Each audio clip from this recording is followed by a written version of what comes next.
Firstly, thank you everyone for joining this webinar on how to supercharge your digital strategy in 2022. It's great to see lots of people joining.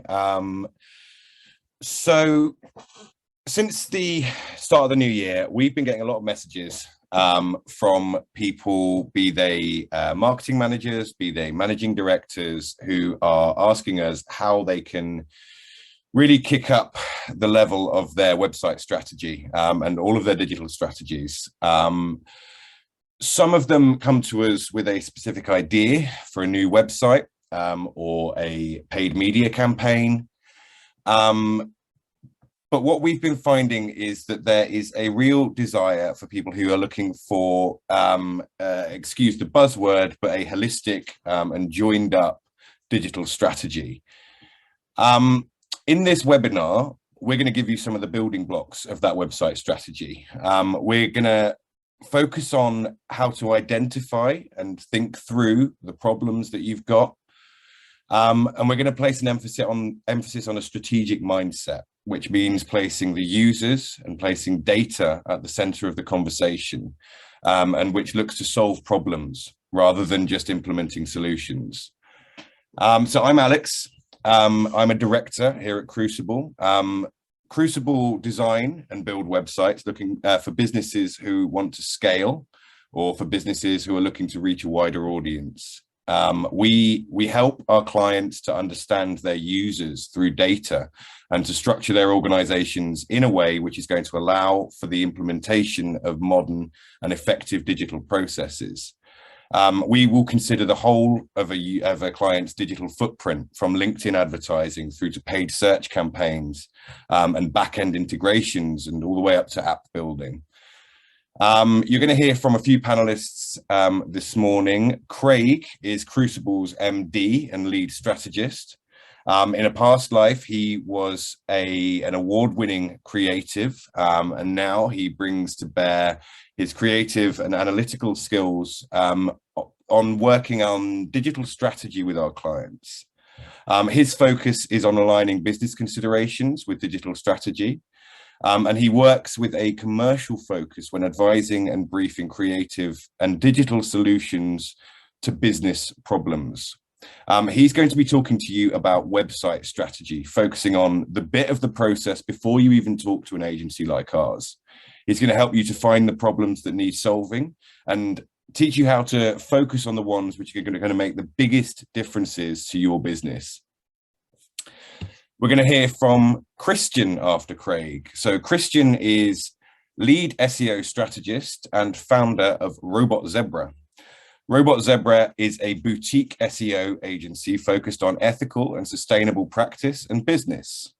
Christian has 15 years of experience in working with SEO, and he's going to be speaking about how to start thinking about SEO strategy. He's going to introduce the idea of keyword research, so you can start to understand where your efforts and where your money might be best spent in SEO. Then we're going to be hearing from Amy Wilson. Amy Wilson is a digital marketing expert with over 15 years experience across a vast range of sectors. Amy works with organizations as a digital marketing consultant. She advises clients on how to achieve fast growth through digital channels. And Amy's going to be answering some questions on how to drive improvements and growth using digital strategy and marketing channels. Once we've gone through those topics for today, that should be about sort of 45 minutes in total. We're going to open the floor to questions. So do pop any questions that you might have in the Q&A box down at the bottom where the chat function normally is in Zoom. As and when you think of them, pop them in there, and then we'll go through and ask them at the end. Cool. So I'm going to hand over to Craig then, who's going to tell us a little bit about website strategy. Great. Thanks so much, Alex, for that introduction. Very flattering as always. I'll just share my screen so you can see the slides. You should be about to see that now.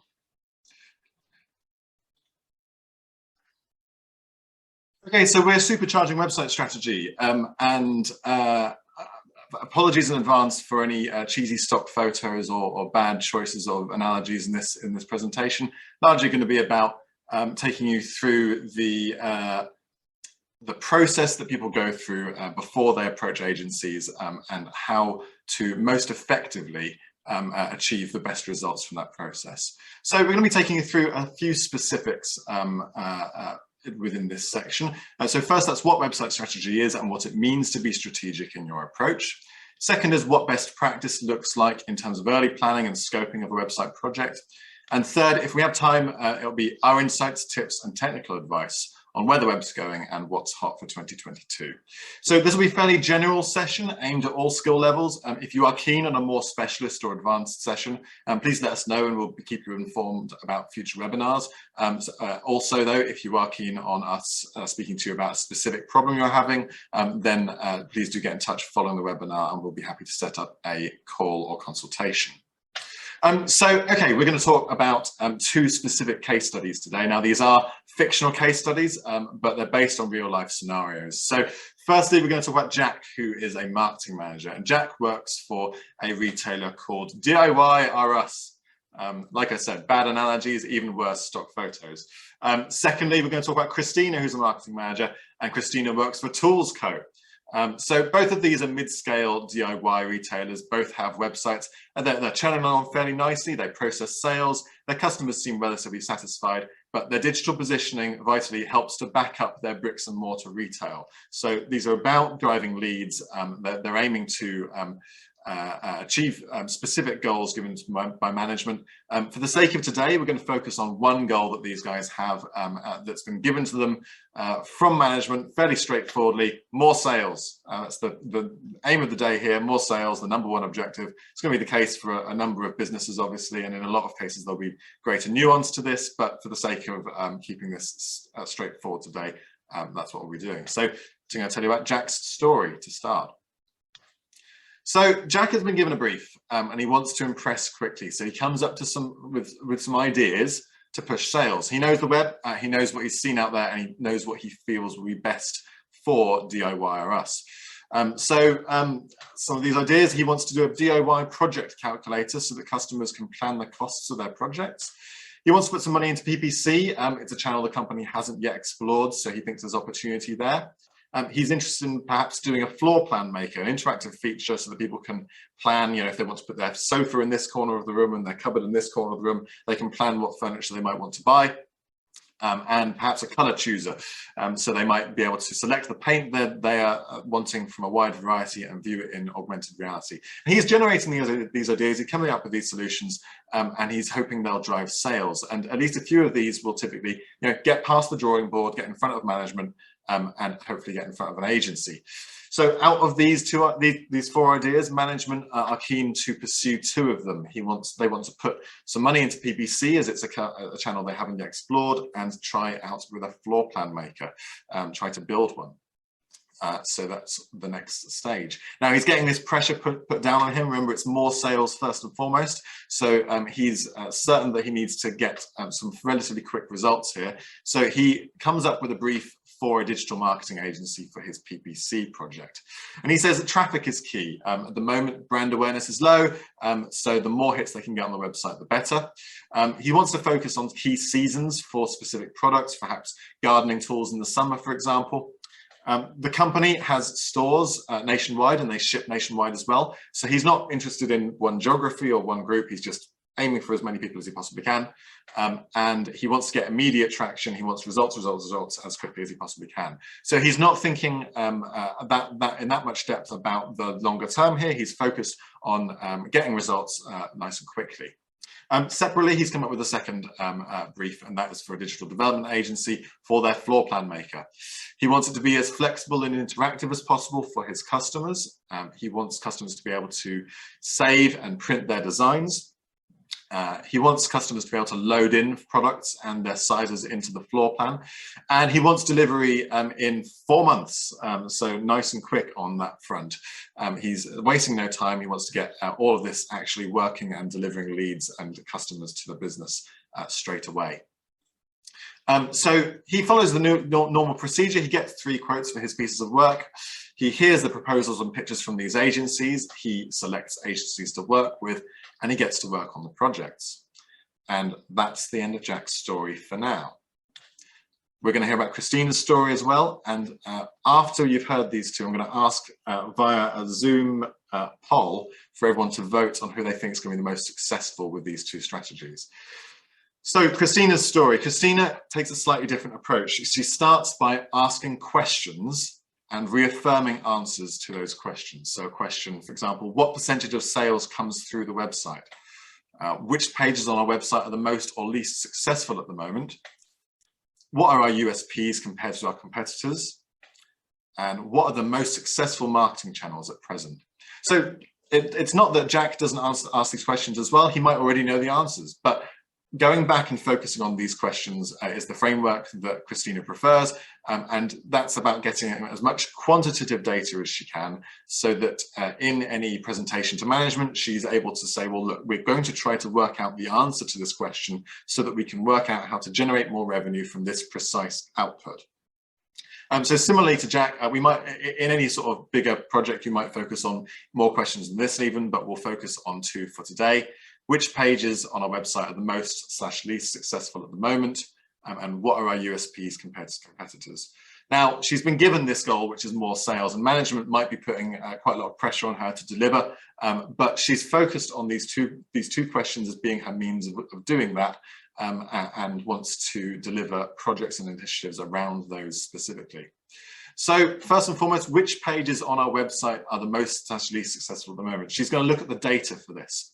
So her homepage at the moment, via Google Analytics or a different analytics platform of her choice, she's going to be showing a bounce rate at the moment of 80%, which is relatively high. Obviously, you want to get as low a bounce rate as you possibly can, because at the moment she's losing 4 out of every 5 customers just to her homepage, not keeping them interested. The checkout page currently has 75% abandoned carts. So cart abandonment varies dramatically between different e-commerce businesses. Anything below about 40% is doing really well. Anything above about 60 to 70% is doing obviously less well, but an average in that bracket is good. She's got quite a high cart abandonment, so she wants to improve that. She did some analytics of her content, and she worked out that one piece of content, she looked at SEMrush for this, worked out that one piece of content last year drove 8% of all traffic through the website. It was a piece about shelving. She wants to perhaps build out more diverse content around shelving because she knows it's popular with her user base. And she also uncovers that the site speed is affecting conversion rate. 4.2 seconds average site load speed. You're going to lose potentially up to 50% of traffic based on that load speed compared with something that's more around the kind of 2 to 3 second mark. So she's looking first and foremost at this data and uncovering some key aspects of what she's going to do to solve these considerations. Secondly then, so she's got a second question as well. What are our USPs compared to competitors? And she wants to discuss that with various parts of the company. Excuse me. So first, she discusses that with management, she discusses that with sales, she discusses it with product development and the rest of her department. And the idea here is to get as many viewpoints from across the business as they can, and to understand, based on user feedback and understanding from the company's customers, what they value about the company and what's important to them in terms of USP. So in this instance, she finds out that their supplier special agreements mean that their cost of paint products is 40% lower than competitors. It means also they've got the largest range of paint products of any of their competitors. And she also finds out, looking at some of her feedback, that users have reviewed their paint products very well compared to their competitors. So she knows she can do something with the paint products here. She knows she's got an initiative she can follow based on having uncovered these pieces of data. So what's she going to do with this? She tells the agencies that she approaches the goal that she's been given, which is more sales. But she also adds this key piece of detail, which is that she tells them that the analytics she's found from looking at the key most well-performing and poor-performing parts of her website And she also tells them about their USP. Now, key here, she hasn't given them a specific brief. She hasn't said, we want to do X, Y, Z to achieve goals around these areas. She just said, we know these are important to our users, and we know we want to increase sales. And so she discusses with the agencies that she approaches the functionalities and features to achieve her goals, and then she gets to work on the projects. And that's the end of Christina's story for now. So we're going to do a vote in the Zoom as to who we think is going to be most successful out of these two stories. I'm going to just launch the poll. You should see this coming up shortly if you want to vote. And interested in, as many people's votes as we can.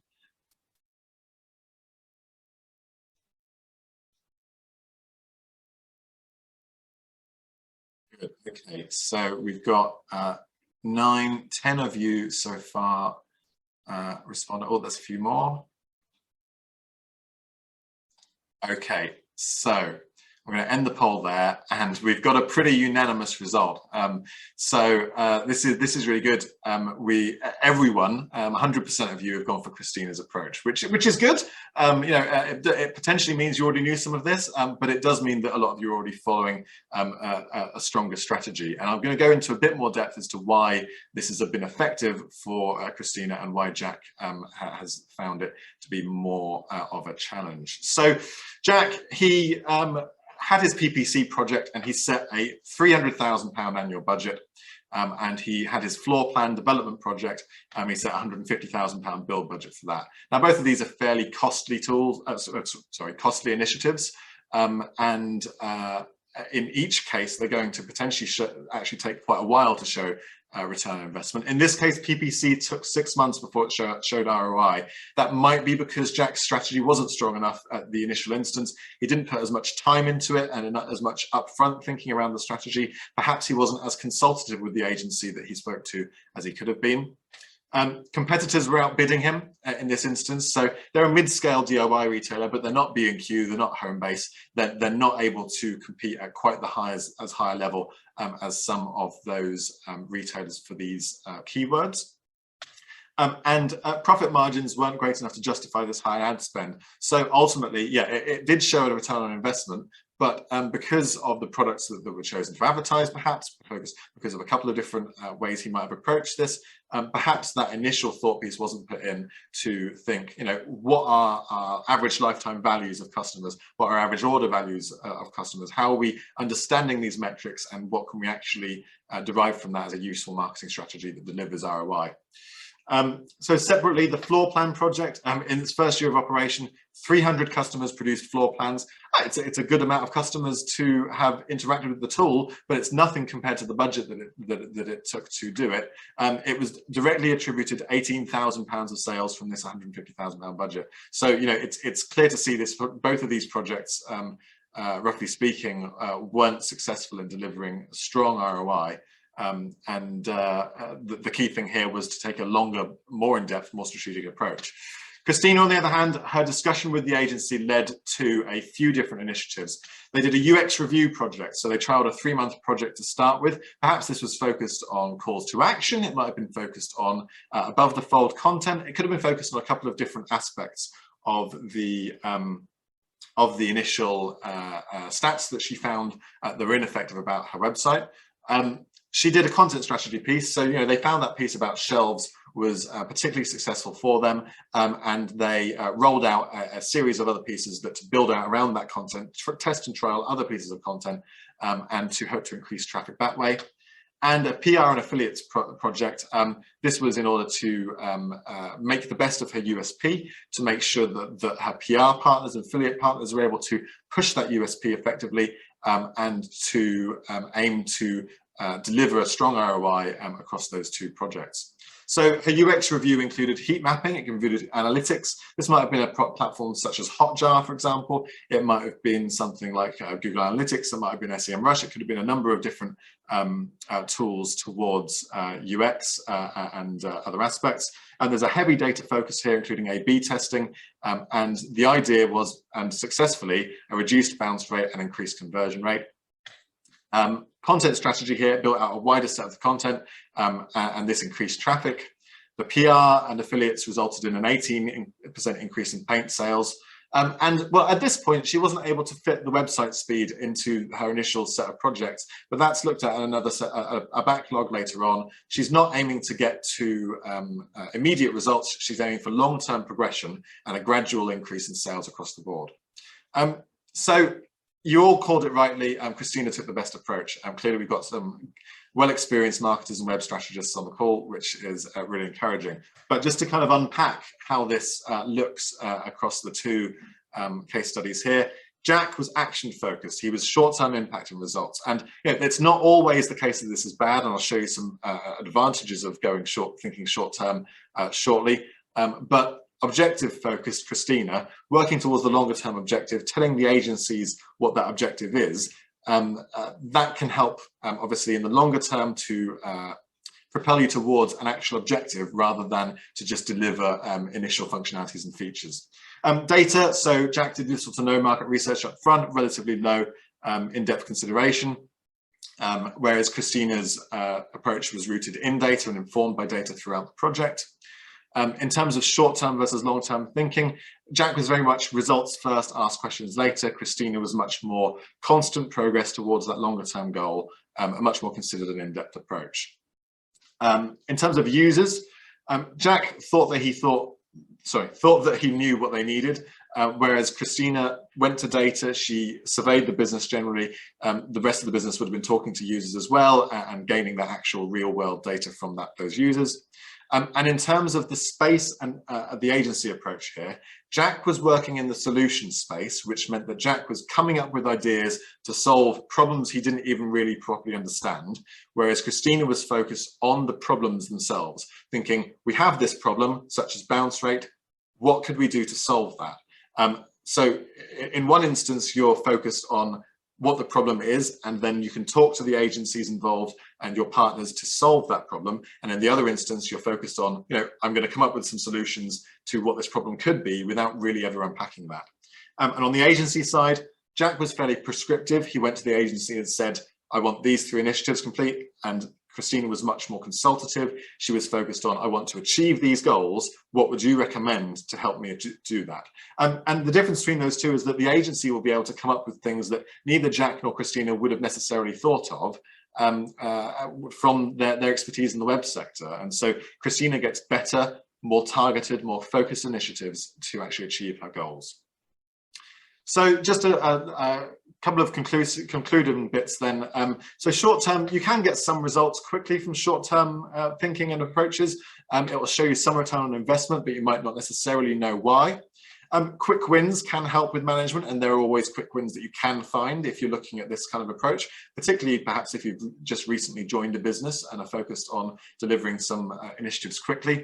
And it can deliver when appropriate supporting infrastructure is already in place. So for example, a PPC campaign might deliver well already if, oh, sorry, my slides disappeared, 1 second. A PPC can deliver relatively quickly if you already have apologies. There we go. If you already have a supporting infrastructure such as landing pages in place, that can help you deliver fairly quickly. But longer term thinking will not lead to band-aid solutions. You're not going to be papering over cracks. You're going to be delivering better long-term growth for your company, for your business. You are thinking about business growth itself and giving your agency overall business objectives rather than specifically saying, we want a quote calculator or whatever it ends up being. It's going to show greater change that's actually faster in the long term. You can measure your performance better at the end of the year compared to the beginning of the year if you take that longer term approach rather than simply adding on ad hoc initiatives. It's much more data rich, so you can test and revise your strategies as you progress and improve upon those as you go. And it delivers business-wide strategies as well to help you capitalize upon those. So briefly, we're coming to the end of this section, so problems versus solutions is key. Jack started in the middle of this diagram here. He was already testing potential solutions before he even really understood the problem, whereas Christina started by understanding the problem and deciding what she was going to try and fix, and then testing those potential solutions and refining those with her agencies. So vitally then, the key thing here is getting a brief together to this extent over here in this again, stock photography, perhaps not the greatest choice, but this here is not your job. You're focused on getting an outline to your agency. You don't need to give them an exhaustive brief that's in depth, particularly if you've not had any support to prepare it. You want to give them an outline so that they can help you devise that brief and help you understand what you need for your business. So wrapping up, what is website strategy? It's the difference between focusing on features as opposed to goals, long-term thinking as opposed to short-term thinking, working in the problem space as opposed to solution space, getting a brief together, but really at the stage that you're at, if you're planning a project, more of an outline to discuss with your agency, and setting strategic, proactive objectives rather than reactive ones that are much more a case of, we need to do this now. So what is it not? It's let's make it do this next. It's this needs to be live yesterday. It's this, we need to be doing exactly what competitor X is doing. In a lot of cases, competitor X will be running a different business to you. And I think we need to make X bigger, smaller, wider, shorter, etc. You can't make these decisions without the data that backs them up. Finally, what does best practice look like? Start by auditing your existing position. You work towards a brief, who, what, when, and why. That's your users, what you're looking to achieve. Are we doing this at the right time? Are we pursuing the initiatives that will help us this year? And why are we doing that? You're engaging with the whole company. You're discussing in depth with various stakeholders in the company as to what you're aiming to achieve. You're focusing on your users and their needs, and you're talking to, you're drawing inspiration from your competitors, and you're talking to agencies about what it is you specifically want to achieve, as opposed to just giving them initiatives to build around. If you're doing it the other way, you're trying to form an entire brief internally without support from any specialists. You're designing solutions rather than solving problems. You're focusing on aspects that don't necessarily support your specific business, and you're having a fixed idea of what the project looks like before understanding the full problem. Finally, trying to be your competitors. It's better to have a USP and to stand out from them as opposed to just trying to be like them. So we told these two stories to illustrate why getting the detail of this strategy correct is important. We will be following up with you with a template that has a fuller resource to help you plan your strategy. But we've also got a couple of series on the website that you might find useful. One of those is the B2B website planning series, which I know a few of you on this call are already signed up to. That will help you if you're planning a website, particularly in B2B space, but there's a lot of B2C tips in there as well. Otherwise, we at Crucible also help our clients by giving a free website audit that we can do for you at this stage if you're interested. But if you'd like to talk to us about that, you can follow up with us after the call. We're not going to have time to do these insights, tips, and advice. We'll come back to that at the end of today's session just for the Q&A. I'll just click through that and we can talk about that right at the end of the session. But otherwise, Crucible, we work on web and digital strategy. We do website design, branding, and digital marketing. We're founded in 2015, and we work internationally with clients from all sectors and sizes. And we're, as a consultative agency, helping them to determine the best strategies and work forwards with them. At the moment, like I was saying, we're currently doing a free website audit offer. That's free to everyone on this call. If you'd like to have a website audit, in fact, I know a couple of the attendees here have already had one, then please do get in touch. We can provide you a web strategy template, which allows you to type down your strategy in structure that will actually help you to move forwards. The B2B website planning series is a series of white papers that you can sign up to on our website that comprises an awful lot of resources that you might find useful about this planning process. Finally, my email, if you'd like to get in touch, craig@crucible.io. I will happily receive any inquiries that come out today and help you through any of the aspects of what I've discussed here, or if you'd like to go into more depth, just please do let me know and we can set up a session. And our website, crucible.io. Otherwise, thank you so much. We'll be taking questions for me and the other panelists at the end of the session, and we'll dive into some of the more tips for 2022 there as well. Thank you. I'll pass back to Alex about the next section.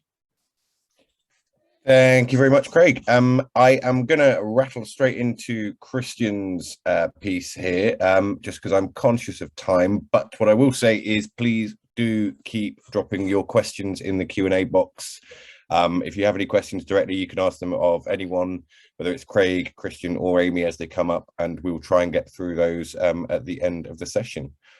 So yeah, I'll hand over to you, Christian. Thanks, Alex.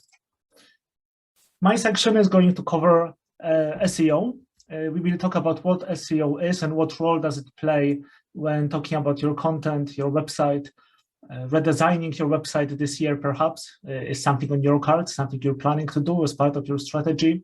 We'll be looking at just some basics of keyword research, search intent, and then a little recap on what actually to do in order to rank for a given keyword. My name is Christian, as Alex mentioned. I run RobotZebra. I've been in this for 15 years now, and I still find SEO to be an absolutely amazing area. It always changes. It's always new. And we are a ethical, sustainability-focused agency in London. So to start from the very start, what is SEO? Very simply put, it's any activity that helps you attract more visitors from the Google search engine to your website. Whether it's updating new pages, creating new pages, writing blogs, changing your messaging on the website, any kind of action like that will have an influence on your SEO. And typically SEO campaigns, from our experience, I know it's biased, but they typically have the best ROI in the long term. They may take a few months to get going, sometimes, depending on the campaign, depending on your competitors, but occasionally there are some quick wins, which mean we can deliver some SEO results fairly quickly. Now, the real driver behind SEO and what people very often forget is the actual keywords. Now, a keyword is anything that someone types in into the search engine. How to actually, when to actually do this? Many people develop websites or start to design websites or think about getting a new website, and then they use SEO as an afterthought. Right at the end, right after everything is done, they go back to their agency and they say, oh, guys, did you optimize it? And the agency says, well, yeah, we optimized it, right, to the best of our ability. But that's very often too late. What happens sometimes is you will have a whole website redesigned, but you never reviewed what keywords were your best keywords in the previous year, what keywords were driving your sales, what pages on your website are the strongest pages that actually deliver the traffic volume from the search. And so what we suggest to do right at the very start is to actually review all these aspects, create a plan for the new website, jot down all the different pages that you think you should have, and then check if the things that you're calling these pages are actual keywords. Do they have any search volume? Are they relevant? Do your competitors use similar keywords to the ones you're using? When choosing the keywords for your campaign, it's very important to cover your basic products and services, any kind of topics that you want to talk about. But I would typically prioritize products and services because that's your bread and butter, that's your bottom line, that's what you're selling, that's what you're providing. And then what's really important to make sure is that they actually have search volume. So do people actually search for it? We typically use a monthly search volume. We use tools like a SEMrush that Craig mentioned to get the estimates for that. And then if you already have one of your keywords or some of your keywords in Google Search Console, that also helps you a lot because that means that you already have some data around it. You already know that it's an attractive keyword for you. Another way, another place of finding those keywords is your competitors. There will always be companies now that have invested heavily in SEO, and you can look at their meta titles, you can look at their H1s, you can look at their pages, just read the text on them, and you can really pick a lot of the keywords that they're using. Gone are the times when you will enter the first page of Google results for your keyword and no one has done an SEO. Typically, everyone's done some, but some of them maybe have done it a bit previously, maybe a few years ago, maybe they haven't invested as much, maybe their agency wasn't as good. Google Ads account is also a great place, and obviously you can have conversion data there that will show you which keywords drove you sales in the past. So that's a great mine to find some keywords. And then the brainstorming sessions. Don't forget that you probably have marketing collateral. you have your existing website to review, you have your team that has years and years of experience in your industry. So don't hesitate to use that as well, because the other sources provide you with the keywords that people already came up with. This source will give you some potential new ideas that you have never explored. Now, one of the biggest search trends in 2021 was something called search intent. What this basically means is, if you're searching on Google and you're searching for something like a research kind of a keyword, you're trying to find out more about a given topic, how much is something, how to do something, what is something, that's basically defining your search intent. If you're searching for a straight up name of a product or a service, that's defining your search intent as well. So the two main search intents that we have, the first one is the informational one. And on this example of the Google search page, you can see that when people search for net zero, the government website ranks #1, which is obviously informational. It just gives people a bit of idea. You will see this little box where people also ask, which provides you more definitions and explanations around the topic. You will see this little dictionary definition very often. So every time that Google thinks that you have more of an informational query in mind, you want to find out about a given topic, you don't want to purchase anything yet, you're just exploring a given topic, these are the kind of signs that you will see on the Google search results page. And that indicates that they will probably be a bit harder to sell people on, because if I don't even know what net zero is, I'm unlikely to be wanting to purchase your product just yet. If you compare it to this query, Net Zero Consultancy London, it's a lot more exact. And you can see in those in the results here, you can see that there are straight up companies actually providing those services. You can see that their location, they're based in London, they're providing services. There is no distractions there. There is no definitions. There is no people also ask boxes, etc. And so when planning your website content for 2022, it's very important that you match the correct pages with the correct intent. So if you want to target this kind of a keyword, you wouldn't pursue it with a guide or an article or a blog post. You would pursue it with a landing page. If you were to pursue an informational query, you would be pursuing it with a guide or a blog. And we've got a little poll here on, have you ever used your Google Search Console before? I'm just going to launch it now. It should show up on your screen. I'm just curious to actually find out, because in Google Search Console, you will find out all of those keywords that people target you through currently, that people visit you through. And through Google Search Console, you will also find out the intent. So what is the weighing of those keywords? How many people currently visit you from informational keywords versus commercial? The reason why it's so important is that some people come to us and they say, we're getting a lot of traffic. We know we're getting a lot of visitors, but we're not generating many sales. And that's typically to be blamed for having too many informational queries coming in versus commercial. And so we can see here in the answer, well, very good spread. So for 6 of you, it's something potentially new that you could try. If you literally Google for Google Search Console, set it up and have a little dig through. If you would like any help from this, from guys at Crucible, then just give us a shout and we'll be glad to help you out. And so in this very last part, I just wanted to cover what are the typical things in SEO that we do in order to rank a given page for a given keyword. So what's really important is, once you have your keyword and you identified whether it's a commercial or informational query, you want to review your page according to this mini checklist that we've generated. It's our own one, but it's very common. It's a very common practice, but this one is quite exhaustive and it covers the main part. So the most important things for me is there enough text? Do you cover things on that given page in a way that's better than your competitors? So if anytime that you're creating a new landing page for your service or a guide or a blog on a given topic, you should really Google your keyword and then see if you're adding a lot of value compared to the others.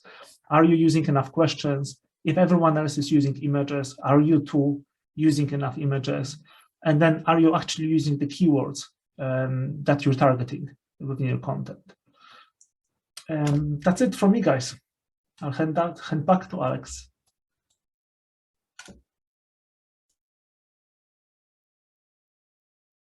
There we go. I was stuck on mute there. Thanks very much, Christian. That was all really good and informative. Again, I'm going to keep rattling through because we are a little pressed for time, but do keep dropping questions into the Q&A box down the bottom and we'll get through as many as we can. Next, we are going to speak to Amy about measuring growth and performance. I'm going to ask Amy a couple of questions basically to get us started here. One of the most common questions that we see is around measuring progress. So the main question that a lot of people will have to answer, especially when working potentially as a marketing manager who's having to report to hires up and line managers, they're going to want to know if they're investing in a new website, how to determine what success is going to look like. Yeah, so it's a really good question, and I think, you know, one of the habits that I see a lot is that people approach things in a bit of a siloed way, so that they don't look at how things can be joined up together. And this can happen with success metrics as well, especially if you have, you know, lots of feisty opinions across the leadership team and a complex stakeholder environment that you sometimes find within larger companies. There is actually a question right before you get started: is what does success look like? In the olden days, we used to see people tracking soft metrics like clicks and impressions and audience growth. But at the end of the day, 99% of the people you're dealing with, they'll be running a business for profit and they want to try and grow that business profitably. So you want to try and align your success metrics to whatever that overarching business goal is. You know, if it's a big retailer, there might be a trade-off between absolute volume and profitability because they're buying stock. But if it's a startup in fast growth, it might be that they're actually targeting a high growth in their new customer signups rather than revenue. So it's a really good conversation to have.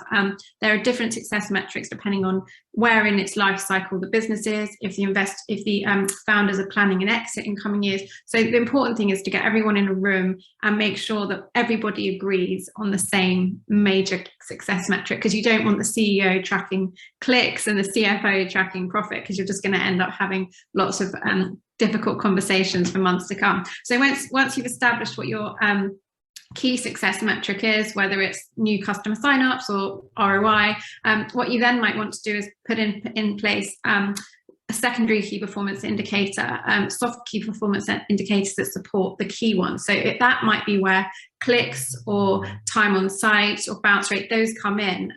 They don't necessarily all work together, but overall, if you use them together, they can feed into optimization of media channels and taking those stakeholders on a journey to understand where success is coming from and what things you need to work a bit harder on.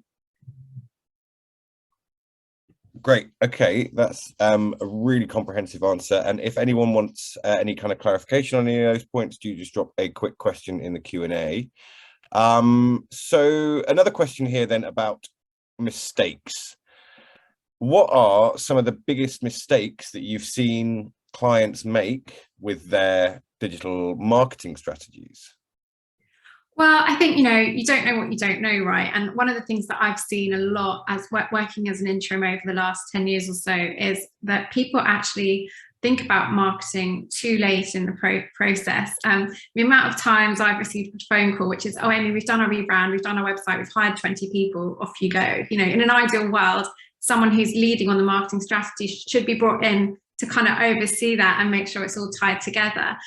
Even if you're not working with a big team, sometimes you pick up a project where a client spent, you know, a significant investment on building their website and they bring you in to launch media, but you don't have the right landing pages, or they haven't thought about SEO, or they haven't thought about the site structure, any of those things. And while it's never something that isn't fixable, it's something that, you know, a client doesn't want to hear after they've spent 20 or 30 grand on a website. You don't want to go in and tell them that they have to start reverse engineering parts of that website. So I would always say that you know, if you have the ability to, and you've got someone who's advising your marketing, who's building your website, just make sure that they can come into the odd meeting, the odd sprint, look at the wireframes and check that, that you're servicing, you know, you've got the parts of the website that you're going to need for when you launch those media campaigns in the future.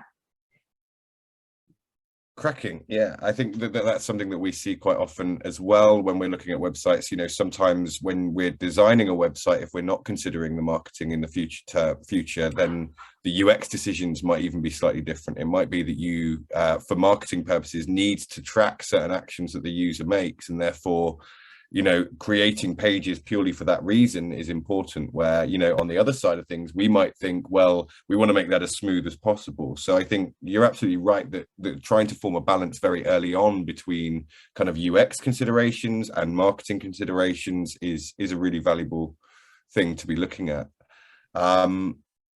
Cool. So I'm going to open up to more broad Q&A at this point.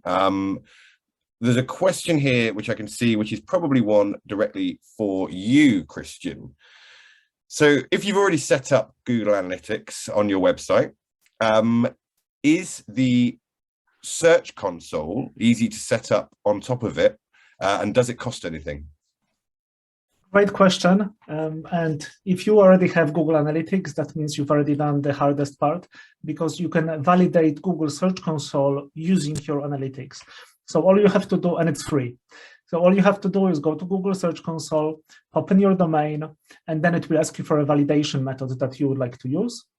It may even validate you automatically. You just have to make sure, Ellie, that you're logged in using the same login as your analytics. Because sometimes when you log into Google Search Console, it will change your login for the default one you have set up. So you may just have to check that. And then, yeah, it should automatically validate you, or choose analytics as the validation method, and off you go.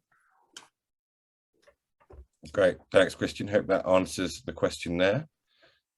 Craig, there's a question that's probably for you. What do you see as being some of the biggest web trends in 2022? Yeah, so for this, I think I can actually share my slide again and take you through some of these. If you spare me 1 second. There's an awful lot coming up, and very much of it is very exciting, but it's important not to kind of be thinking too buzzwordy about these. You know, then they're right for the right businesses, but very much not for every business. I'll just actually should be able to see my screen now. Hopefully that's coming through. Yeah, so firstly, progressive web apps. I mean, they've been around for a few years now. And just to explain to everyone what one is, effectively, Gmail is an example. It's being able to click on an icon on your desktop and open a browser-based application. It feels more native than browser-based web platforms, but doesn't differ that much. But it's not the same as doing an app for mobile, for example. A lot of companies that are at a larger scale are using these to just make their experiences more interactive and more dynamic for users. Secondly, cookieless future. When this actually comes in, when Google removes support for cookies completely, it's going to remove all attempts at remarketing using cookies. Instead, advertisers will have to buy ads from real companies with real audiences to a greater extent, rather than assuming that anyone can be targeted anywhere. This is likely to lower costs and increase revenues, but it will be more reliant on audience habits and on the specific publishers and ad providers that people buy from. The differences to how platforms will work, like Google Ads, and how that will be approached are not yet entirely clear, but that is going to be one of the biggest things that comes out in 2022. Jamstack and headless. Both of these are technical infrastructures. So the first, there are pre-rendering and decoupling parts of sites to make them run more quickly and delivered more fluidly, but also that much more adaptively. So if you develop using a headless CMS, for example, that means that you are able to have one source of content that is decoupled in your CMS from the front end. And that means that when you are later looking to develop an app, for example, using the same content, you can have a website and app run simultaneously. And it's things like BBC News, for example, are a good example of this. There's not a person sitting at the BBC thinking, okay, I'm going to publish this to the app and this to the website. It's one source of truth that publishes to two places simultaneously, and that's what headless allows. And Jamstack is just a style of headless CMS. It's not controversial, but UX, it should still be made easier. Those disruptive companies out there are still largely about making the experience easier. You know, whatever the Uber of tomorrow is, it will take over the equivalent taxi firm because it is simply easier to get whatever you're looking for from in that way. It's not necessarily about the winning product or the brilliance of service. It's about ease of use and ease of output. So next, from UX to CX, customer experience. So it's a term we hear more and more. It's about getting into a wider digital ecosystem, building out experiences for customers across the entire funnel via digital means. So this is perhaps if you're a legal firm, perhaps this means that forms and signatures are all requested online and accessible via a portal. If you're a building firm, maybe that means that customers get their progress reports and costing sheets and contractor resources all kept in a repository. There's an awful lot of different aspects to customer experience that can be built out through digital and through your website, and that should be more a focus for companies coming up in the near future. I've got another question in the Q&A, but I'll just finish with a couple more of these aspects and then we'll move on to that. Otherwise, on-demand services, increasingly your customers should not have to wait for you to be in touch to sell them your product. This should be achievable via your website, and it's the case as much for B2B as it is for B2C. Increasingly, people are going to want to have signed up and bought the thing by the time they leave your site. Next, digital sustainability. So that's eco-hosting, low page loads. Customers who increasingly care about the carbon footprint of the internet. This is coming to light an awful lot to do with things like cryptocurrency, for example, and it's drawing a lot of attention to the aspects of the internet that are causing climate change. Just 2 or 3 more. So metaverse, I mean, this is all over the news everywhere at the moment. Realistically, 2022 isn't the metaverse, but companies should start to think about it at this point. I mean, 10 years ago, people would have thought that augmented reality was weird, but the metaverse is now the equivalent of where we are looking at in the next 4 to 5 years. Bill Gates recently said that 3 years from now, we'll all be having our business meetings in the metaverse. Which I don't quite believe, but I certainly think we're going in that direction. And planning for this now, whether that's making sure that you have high quality renders of your products, for example, these things are not going to damage you in future, to be preparing for now and having some sort of strategy at the back of your mind as to how to approach. Last couple, Web 3.0, largely crypto, blockchains, NFTs. I don't think there's as much focus from the audience group we have here on this, so I'm going to skip over this so we've got some time for some other questions. And otherwise, just generally higher customer expectations of digital. We said that with customer experience there, but your customers are going to expect, even in small businesses, for everything to work perfectly on your website and for it to be an easy, straightforward experience. And if that isn't the case, they're going to potentially go elsewhere with their business. So it's just a lot of considerations coming up for 2022, but those are some of the key ones as we see it. Yeah, so I'm going to hand back to Alex for the rest of the Q&A. Cracking, thank you very much. We've got a question from Monique. What is the simplest or quickest way to analyze a website without having to go through, or if you don't have the time to or are unfamiliar with, the technicalities of analytics programs? I guess everyone on this, I think what we'll do is we'll ask everyone to give one idea, one way to try and isolate what the problem might be on your website. Let's assuming that we know that there is a problem. Just one idea, try and keep it as short as you can if possible, and then we will try and get into another, sneak one more question in before the close. But yeah, one idea, what's the quickest, simplest way to analyze your website? I'll jump in first while you're unmuted. Yeah, I'll jump in first. So I think the key thing that I would do here is put yourself in your user's shoes and land on your website and think, as a user, what am I doing here? Do I feel at home? Is there a place for me to go? Is there somewhere that I can clearly access the aspects of this site and interact with this business in the ways that I want to as a user. So, I mean, that is very easy if you're putting yourself in one user's shoes. Ideally, you can try it with multiple users' shoes, think about your different personas and how they're approaching websites in different ways. It's not absolutely quick, but it will hopefully get you there.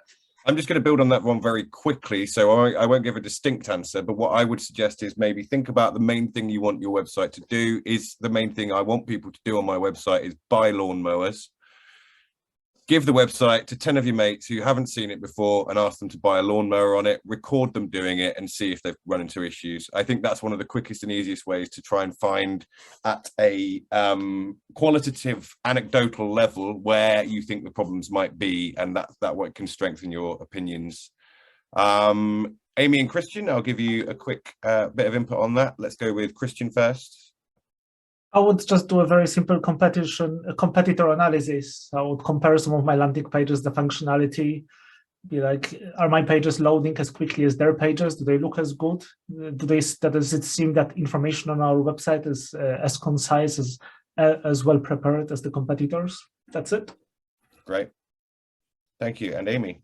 I think I would look away from the dangers of aggregates of what everyone on the site's doing and build a segment to show all traffic that ended up with the sale. And that way you could compare what the activity of those users is, if it's different to perhaps the overall performance on the website, and you might see that there's a particular entrance route or particular web flow that those guys are doing, which the overall audience aren't, and it might give you a quick win. Amy, just is there anything you'd suggest outside of analytics programs for this purpose? Talking more generally. In a short answer, probably not. And I think you could also potentially quickly look at the segments, sorry, not segments, the traffic sources, and see if there's a particular traffic source you could focus in on. But I think you'll probably in the first instance see more quick wins on site. Just to follow up, Monique, Google Analytics does offer free training that is, I believe, a 20 or 30-minute process that comes from Google itself, and it's very effective. It should allow you to get to an understanding of it fairly quickly in terms of just how to navigate the top level and understand some key aspects. Cracking. Cool. Okay. I'd hoped to get through one more question, but I don't think I'm going to. Sadly, we do have a hard stop at 12, so I'm going to wrap up as quickly as I possibly can. Thank you very much to all of our panelists. I think we've covered lots of valuable stuff there, and hopefully you've got lots of actionable advice. Hopefully as well, this has started to get you thinking about the principles, started to get you thinking about how you might draw up a brief for your new website project. I'd be really grateful if you could fill in our post-webinar survey. It's the first one of these we've done as a group. We'd love some feedback about the kind of things you'd like to hear about. They will be sent out after the session has closed. And otherwise, do get in touch if you've got any questions. You can find us at crucible.io and Christian at robotzebra.agency. Otherwise, thank you very much, everyone. Thank you so much, everyone. Thanks. Bye-bye. Bye. Bye. Thanks a lot.